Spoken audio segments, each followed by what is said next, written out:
Good afternoon. I felt myself getting stagnant probably for a few months now, just kind of playing the same things over and over again, trying to get a little faster at this or a little faster at that. Maybe getting a little somewhere, but all at the same time, just kind of feel like I'm not really getting anywhere. So I decided to totally switch gears and try and tackle something I never tackled before, that being jazz. Now, I was a high school jazz musician on tenor saxophone, and you know, I was pretty decent. I went to NISMA. We did a lot of concert and jazz band competitions and stuff. So I had a good feel for the whole swing genre and things of that nature back in the day. But then I kind of just left it alone, and I started concentrating on guitar. And all I've been doing is rock, metal. I play at church, but even that, you know, starting to look at jazz will help that a lot, because a lot of times in those songs I do run into chord inversions, variations, sixth chords, dominant sevenths, all kinds of different stuff that on the fly I just don't know. So I started looking at Take the A Train. It's written by Billy Strayhorn, made famous by Duke Ellington. It's a great swing piece. It's got a lot of colorful chords in it. So I started looking at this song, and looking at all the chords. If I didn't know something, I started breaking these chords down one by one. Eventually, I got through the whole thing. So the first thing I have here is a playthrough of the song. I go through the whole progression, then I do a second progression where I solo on it. I do the best I can. Again, it's been a while since I've soloed over swing changes, so it's a little different than just hanging out in a natural minor scale doing rock or something like that. So take a listen to the song, and then we're going to break down all these chords. So if you've never done this before, looked at sixth chords, diminished chords, diminished 13th chords, you name it. If you look at jazz, they're going to be in there. If you've never tackled these before, take a look at this. Maybe you can sit down and learn these chords as I've learned them here, because I feel a lot better just knowing the variations I picked up off this one song. So I'm going to continue like this and start looking at other songs. But let's look at Take the A Train. I'm going to play the song, and then we're going to look at all the chords. And again, if you haven't touched these before, I encourage you to listen and try and tackle these chords, because the more you have under your belt, the better off you're going to be in any situation. So let's listen to the song and we'll go from there.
Okay, so I hope you enjoyed that playthrough there.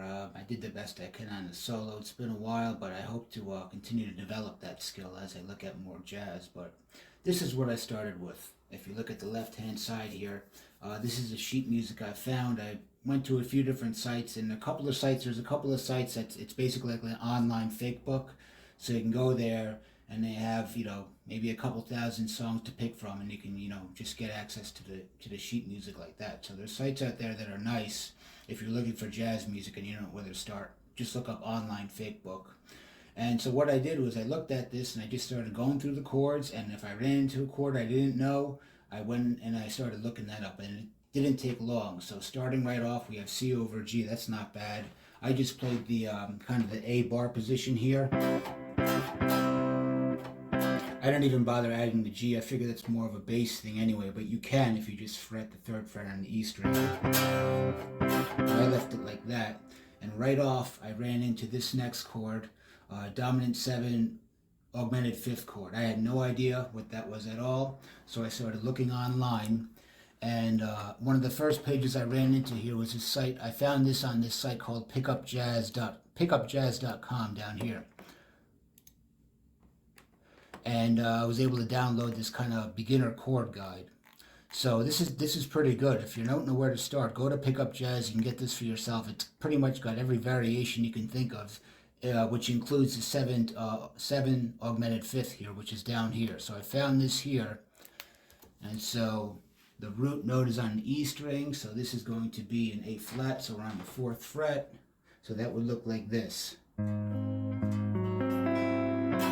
So the first part just goes like this.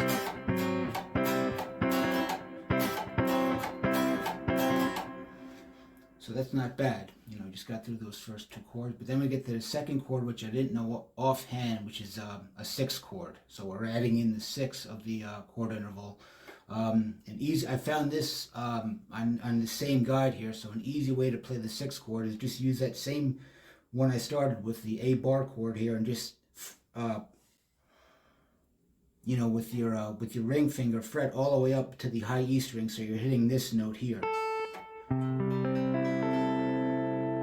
Normally I would stop here, but if we continue, we get the 6 on the high E string.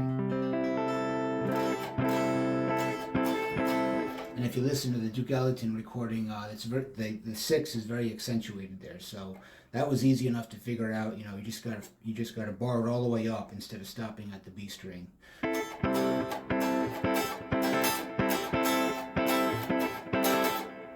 then moving right along, we have a 9 augmented 11 chord, which again was another one I didn't know.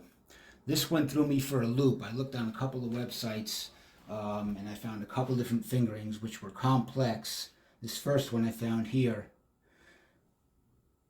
your 5th fret on the A string, 4th fret on a D string, and then with your other 2 fingers, you got to finger 5th fret on the B and 6th fret on the G. So it sounds like this.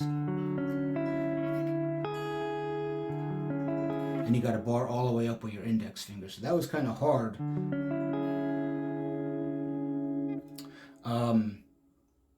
And I couldn't really, you know, get that too fast on the fly. So I found another alternate chord voicing here, right here.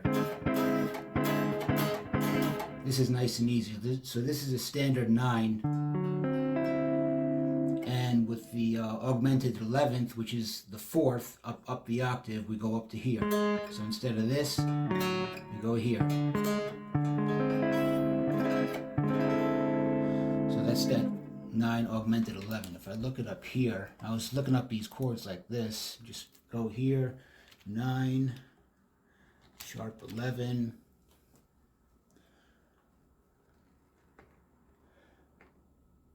And then here's where I found that first one that was very hard to do, which requires all 4 fingers. But again, if you just take the standard 9, which is like this, you just augment the 4th. And if you listen to the song, this is a tone that's really accentuated right here.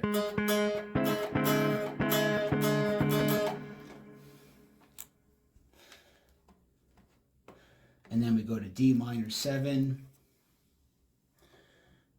which is something I basically knew. So I'm on the A string here. I've known this chord for a little bit because it's just all you got to do is pull off your pinky finger on a major or a minor chord like this. And here's the minor 7.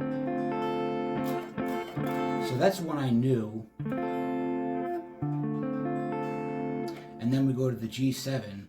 And I didn't know this beforehand, but a very easy way to make this progression is you just hold your fingers here. You're going to keep your middle finger where it is, and we're just going to move up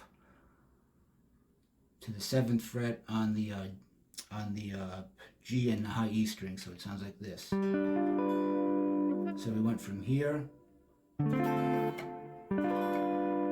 And I figured that's probably a common progression in jazz, so I kind of just practiced going like this for a little while.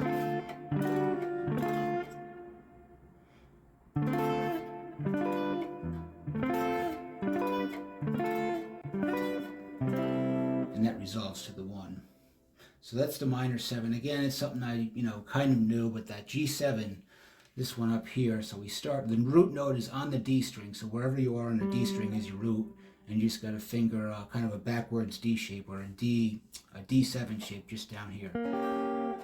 So we're just moving it up and we're barring it. And your root note is always going to be on the G string, so if we want to do A, and so on, we just move up the neck. And from there, it repeats a couple of the chords, goes through that same progression twice. The only thing it does differently is if you look over here, we end up on a C6 and then it goes to C7. So I figured out that an easy way to do that is if I'm on C6 like this, there's a 6. I just go into the 7th position by putting my fingers like that. Again, it's that backwards D shape for the, it's a bar D chord, but a 7 shape. Sorry about that, I was interrupted. I had to peel a mango. But anyway, leaving off, back over here, we were going from C6 to C7, F major 7. So again, that the 6th chord is easy. We just bar all the way up, making sure we hit that 6. And then we move to the 7 shape, which does require all 4 fingers, so it might take a little getting used to. It did for me, just switching from this. It still does a little bit, so it's something to work on, definitely. But once we're on that C7, we go up to section B, and that's F major 7, so it's very simple just to slide this whole shape. So we just slide the same shape from C up to F, so we're in the same position up in the F position here, starting on the the 8th fret on the A string.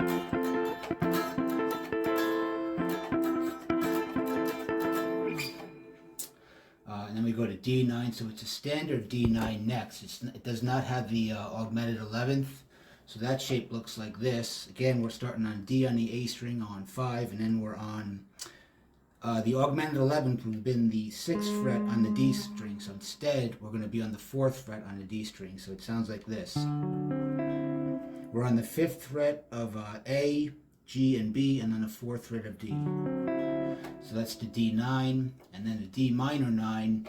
I found it in here. It's a little bit complex to get the whole chord shape because it looks like this. You have to fret D on the A string, and then you're on the 3rd fret on the D string, and then you got to bar the 5th fret on the bottom 3 strings. So it's kind of hard to get all of that. So what I just cut out the root note and did it like this, in the heat of things. You get the minor 9th in here anyway. The only thing you're missing there is the root on D. So I just did that. And then for the G9, I kind of cheated. G9 using the same 9 chord would be up here. I just kind of went like this over that measure. G9, G7, flatted 9. The flatted 9 is right here. So we were on here on D minor 9.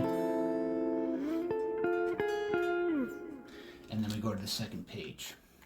So again, we're back on C6. It's basically the beginning progression again in section C.